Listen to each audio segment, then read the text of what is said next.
আসসালামু আলাইকুম। দেখতে পাচ্ছেন আমাদের ডিজাইনের কাম, ঢাকা মুন্সিগঞ্জ।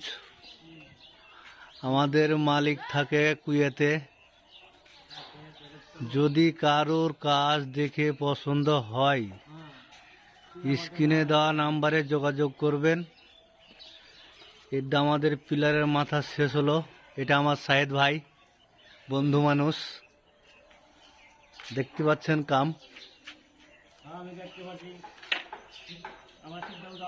যদি কারোর ইচ্ছা হয় করানোর, স্ক্রিনে দেওয়া নাম্বারে যোগাযোগ করবেন। বাংলাদেশের যে কোনো প্রান্তে হোক আমরা দেওয়ার চেষ্টা করব কাজটা ভালো করার জন্য।